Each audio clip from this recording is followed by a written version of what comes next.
The day, April 30th, 2019. The place, Edinburgh, Scotland. The time, high noon.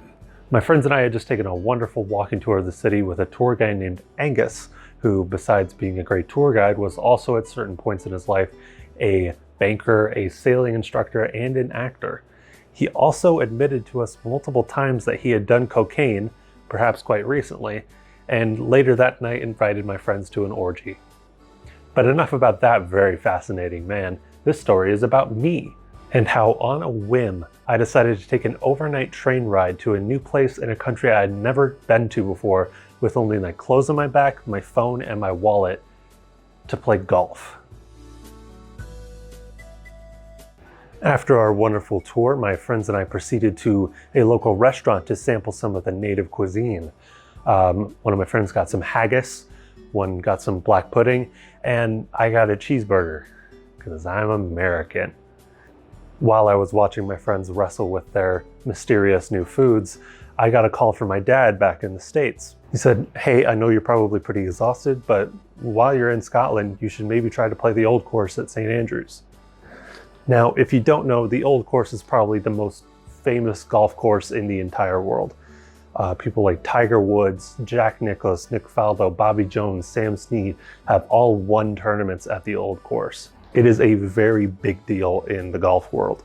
Now, when my dad suggested this, he didn't really expect me to take it seriously. And to be fair, neither did I. I was exhausted from traveling for the past week with my friends, and I just kind of wanted to go back to my Airbnb and sleep. But after a bit of pondering, I thought, this is probably the last time I'm ever going to be in Scotland. And I have a free day, and I probably regret it if I didn't at least try. So I texted my dad back that I was interested, and we started scrambling to get everything together that we might need. Now, St. Andrews is one of the few really high-profile golf courses in the world that's open to the public, but it's not that easy. If you're playing as a group, you have to schedule your tee time weeks or months in advance to even have a shot at playing the Old Course. But if you're a solo golfer, they have a certain number of slots each day that need to be filled.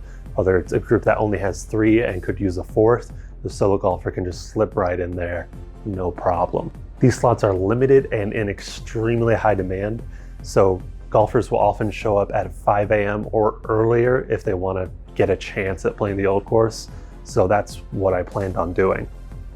Another requirement to play the Old Course is you have to have an official handicap, which is basically a record of all your previous golf scores that shows you were at least somewhat competent at the game. Now, up to this point, I didn't actually have one. So my dad and one of our neighbors immediately started taking scores and putting them into the official website to generate my handicap. And this is where a string of very good luck began for me. The handicap website updates on the 1st of every month. And in order for a handicap to be certified as legitimate, it has to go through one of these update cycles. Now, remember how I said the day was April 30th? I was planning on trying to play the next day, May 1st. So if my dad could upload my scores in time on April 30th, it would run through one of these update cycles and my handicap would be certified as legitimate in time for me to play the Old Course. Now, this is extremely lucky because had I gone a date earlier, it would only be the 30th and my handicap wouldn't have updated. If I had gone a day later on the 2nd, I would have to wait all the way until June 1st in order for my handicap to be certified, which was impossible. In another stroke of luck, I was actually able to find transportation from Edinburgh to St. Andrews. There was a train that ran twice a day to St. Andrews from Edinburgh, and I was just in time to catch the night train to get there before nightfall. I finally got settled at the Albany Hotel, just a little ways down from the Old Course at around midnight, and I set my alarm for 4:30, preparing to get up at 5 a.m. and stand at the clubhouse, waiting to reserve my solo spot. Now, here comes the part of the story that, to this point, I have never told a single person. Not my family, not my friends, not my dad, who had worked so hard to set everything up for me that I would have a chance to play. I woke up feeling well rested, the sun streaming through my window and the smell of a Scottish breakfast wafting up from the kitchen below. It took a little bit for me to get my bearings, figure out where I was, but as soon as I did, I realized I had slept through my alarm. Now, to this day, I don't know how it happened. I set it so it would repeat 5 times. It was super loud, but I guess my dumb little brain just wanted to sleep as long as it could. I got a terrible sinking feeling in my stomach as it set in that I had probably missed my opportunity, and it was my fault.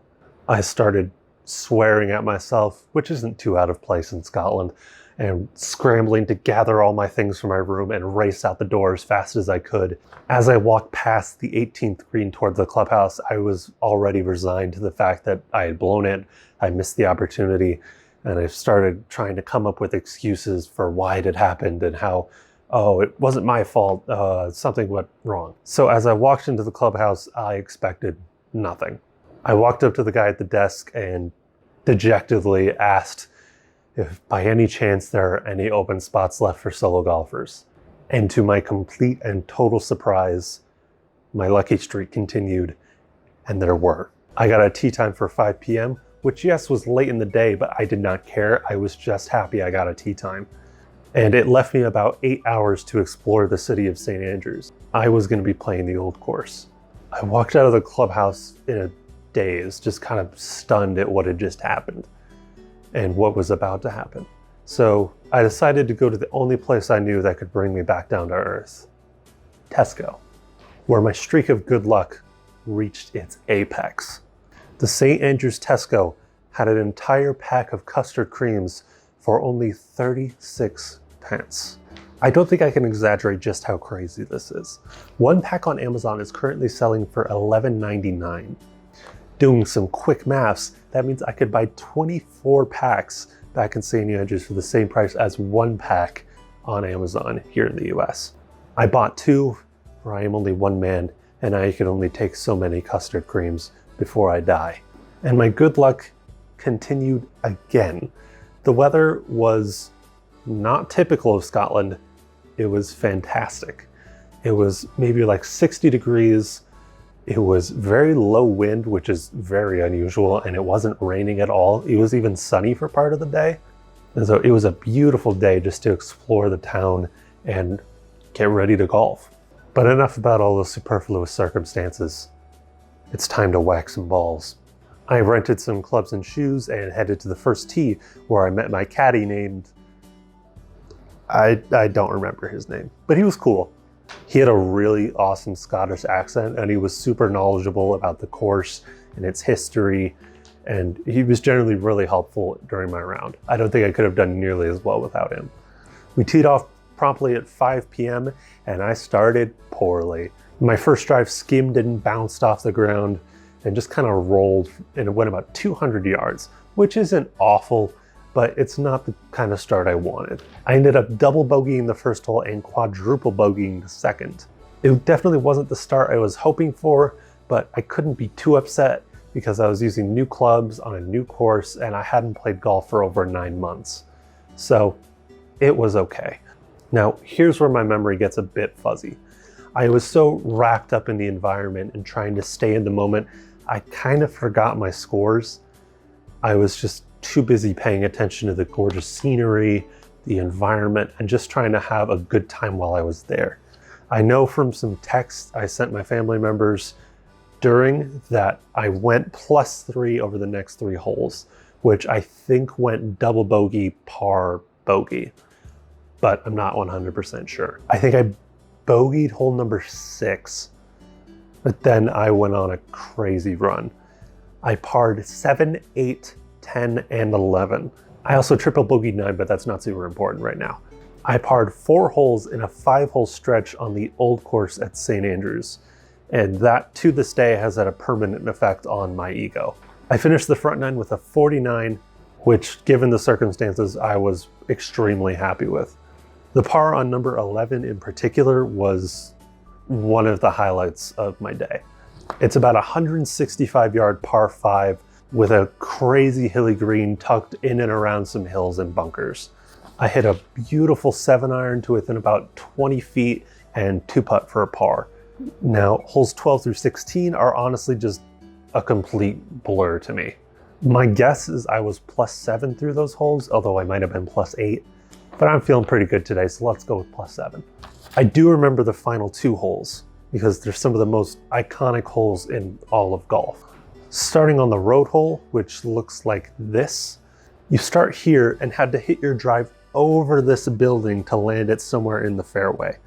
Now, normally this wouldn't be a problem, but remember how I said on the first hole that I kind of dribbled my driver along the ground?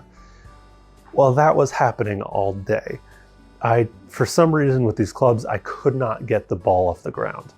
Now for most of the day, this wasn't a problem since the grass was cut really short, the ball would just kind of roll forever. But now I needed to hit the ball over a shed or I would destroy property. And I nailed it. I hit the best drive I hit all day. I hit a slight fade right over the shed and landed on the left side of the fairway. I kind of messed up my iron shot, so I was left with about like a 30 or 40 yard chip, which I got to within 10 feet and 2 putt for a bogey. That left the final hole, number 18, Tom Morris, a 365 yard par 4. Now, since this is the final hole, I actually asked my caddy to take a video of me hitting my drive. So here it is.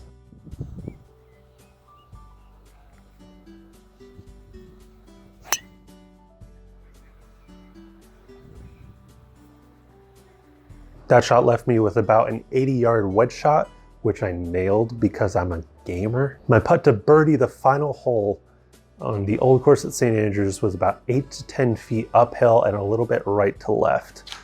I took a look behind it, set up, did a couple practice little strokes, lined up, and hit it about 10 feet past. I was not gonna let myself leave that one short.